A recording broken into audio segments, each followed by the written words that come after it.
Hello, Miss Jones? Miss Jones in the General Affairs Department? Why are you not at your desk? There is something urgent that I need you to do, but you happen to be away just when I need you here. How useless can you be? What? Oh, it's Miss Smith from the sales department. I hope you're doing well. Hey, come back to your desk right now. We aren't done for the day yet. What are you doing, sneaking in a little bit of a break? You're 7 years older than me, but you are such a useless worker, I tell you. I'm sorry, but I was sent on an errand. What errand are you talking about? You know how our company is planning to have a barbecue party tomorrow? They asked me to go buy some ingredients for that. Oh, it's the one that President Huxley is going to host. He's a great one. He is considerate of his workers, and he is a kind, handsome man, and he's only 32 years old. I wonder if he has a girlfriend. What do you think? Miss Smith, I thought you had something urgent you wanted me to do. What? Oh my God, that's right. I should be back in about 30 minutes, so if you could leave a memo on my desk on what I should do, that would be great. If there is something I don't understand, I'll come to you and ask. All righty. Miss Smith, where are you now? The task you wrote on your memo, that's something that has to be finished by today, otherwise it won't meet the deadline. That's right, I told you that's why it needs to be done in a hurry. It looks like the task could have been assigned a month ago. Why has it been assigned now? We have our own situation here to deal with. You people in the general affairs can eat because we in the sales department work our butt off, so stop complaining and just do your work. There is not much time left, so I'll do my best, but please be careful next time. All righty. By the way, did you finish getting the things for the barbecue tomorrow? What? Oh, yes. The other staff members are putting the food in the refrigerator right now. I am so looking forward to tomorrow. Say, you know what? I hear that we are free to wear whatever we want to the barbecue. I'm planning on wearing my best outfit tomorrow. What about you? It's a barbecue, so I think I'll probably wear something that I can move around easily in and something that can get dirty. Oh, I see. Well, now that I think about it, I guess people in your department can only wear such things. You in particular can only do these odds and ends types of jobs at the company, right? You are an old miss, after all. All right, I win. I don't know what you mean about winning, but I need to work on the task you asked me to do, so please excuse me here. When you finish with it, print it out and put it on my desk, all right? Hey, Miss Jones, I know you're just a plain office worker, but what is that outfit you're wearing? Jeans and a sweater? You know that the host of this barbecue is our president, right? It's a rare chance for the workers to show ourselves off in front of the young, handsome president. Your TPO is way off. Why, hello there, Miss Smith. Today we'll be cooking meat and washing dishes, so we might get ourselves dirty when doing that. That's why I thought it best to avoid wearing a dress today. You don't understand anything. An event like today is a chance for people to become friendly with the president. Oh, I see. Oh, oopsies. Sorry. I guess you already know your place within the company. That's why you're wearing such a plain outfit. My place within the company? That's right. The office workers basically take care of unimportant errands of the company. That's why you are the server in today's barbecue. Since we are assisting our president, we in the General Affairs Department will be taking care of all kinds of things, but we are not necessarily the servers, per se. Then you can grill the meat for me. That's about the best you could do, old miss. Servers need to take care of our needs, so make sure to obey my orders, all right? As for grilling the meat, everyone is supposed to do their own grilling. What? I need to get more drinks, so please excuse me. What? Hey, don't ignore me. You're responsible for grilling my meat. Come here quickly and grill me my meat. Hey, Miss Jones. I thought I couldn't find you, but then I see you talking friendly with our president. How does that happen? You're just an office worker. Mind your position. Stop trying to make yourself look attractive in front of the president. The only one who can go after him is me, because I work in the most important department in this company, the sales. I was serving him some drink just now, and we were getting on quite well. I just need a little bit of time, so don't get in my way. Get Get away from him right this moment! It serves you right. How does it feel to have beer showered on your head like that? Well, you really did it this time. This is what happens when a good-for-nothing office worker tries to make herself attractive in front of the president. I was talking with him only because he asked for me. What?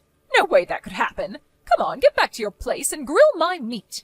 I gave you some beer, so now it's your turn to serve me by getting me some meat. I am going to change. What? It won't make any difference whether you change your outfit or not. If I continue wearing these clothes, I'll catch a cold. Oh, that's right. The president was saying that there will be a surprise announcement at the end of the barbecue. Maybe he's going to announce that he likes me. I guess when I served him beer, he noticed how attractive I am. Oh, my God. Yes, I'm going to go up the social ladder by marrying into a rich family. Oh, there is some cooked meat. I think I'll eat that while I can. Oh, that's right. After he tells me that he likes me, it might also work well if I bring him a nicely grilled piece of meat. Then I can show everyone how close we are. You are going to be in so much trouble later. This meat is so good! What on earth? What was that surprise about?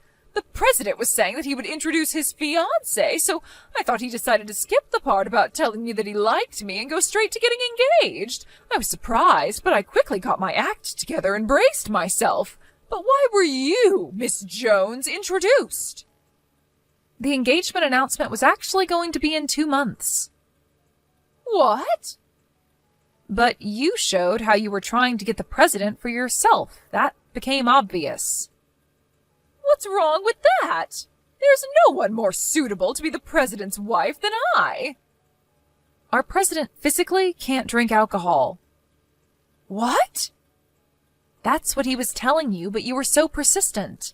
When he left his seat for a moment, you poured alcohol into his glass of tea. If I hadn't noticed that, he would have drank it and would have been carried off to the hospital in an ambulance. What? You mean that wasn't beer? He was telling you that he can't drink, so I think one could safely assume that that glass did not contain any alcohol. But I thought he enjoyed my company. The way you behaved made him think that you were quite dangerous. Also, the fact that you poured beer on my head was the last straw. That's why we decided to announce our engagement this evening, although it was a sudden decision. What the hell? Something is just not right. How can a plain old office worker get married to the company president? You're only given jobs that anyone could do. You only do boring work. The president and I have known each other since we were kids. We've been going out since I was around 20 years old. What?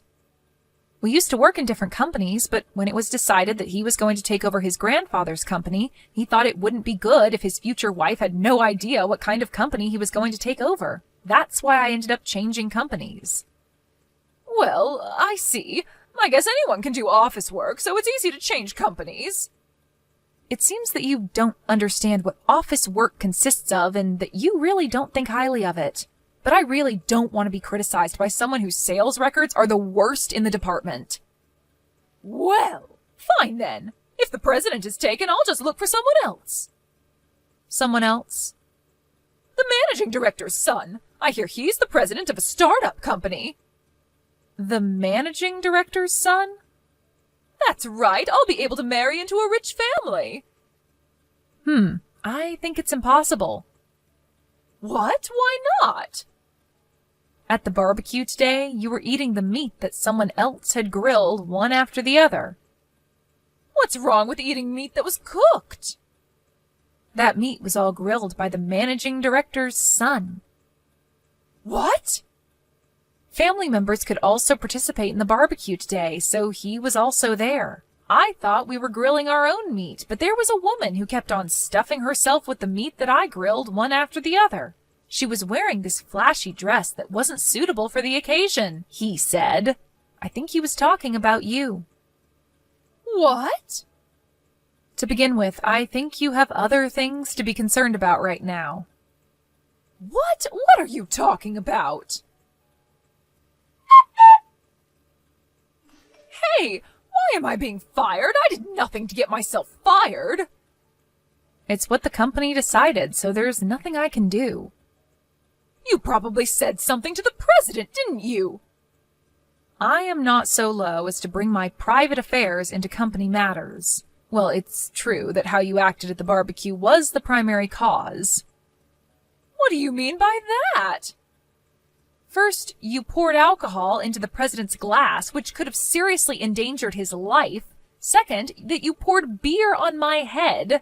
Third, that you chose to ignore that rule about grilling your own meat and took other people's meat before they could eat it. Based on those reasons, the company started looking into the possibility of other victims. The compliance department in the company conducted some hearings. What? Hearings? I would have you know, though, I am usually working as one of the members on the compliance team, but this time, other people were put in charge of the case. Once they started looking, there was so much that they discovered. For example, you tried to make an 18-year-old employee drink alcohol at your department's gathering, and because she refused to drink at that time, you persistently complained to her the next day. And in another instance, you tried to claim another employee's sales records as your own. And there were many more similar complaints against you that they uncovered. What? Against me? It seems that these facts didn't come out into the open until now. But after gathering the data and finding out that there was so much, and the fact that you had caused our business partners much inconvenience in the past, they decided to fire you. No way! That is all that I have been told. But I think you were told of all this when they informed you that you were being let go. What? It would be better to listen to what other people tell you. If you do that, you can avoid making mistakes so that you can live a better life. That is a given. So that is all. Please excuse me. I was wondering why such a person could be in the much-respected sales department. The recently retired ex-manager of the sales department could not say no to someone he owed a favor to, so that's why she was able to join our company. I'm not sure what to make of that, but to put that matter aside for now. As for the matter of getting beer poured all over my head, I received consolation money from Miss Smith, although it was the minimum amount that would be expected in such circumstances, but I decided to drop the case after that. That is, the 18-year-old employee reported the case to the police. And so after having talked to the president, he decided to prioritize this case. As for Miss Smith, she got herself into deep debt as she had to pay for consolation money big time. So now, in order to pay back her loan, she's doing multiple hard jobs.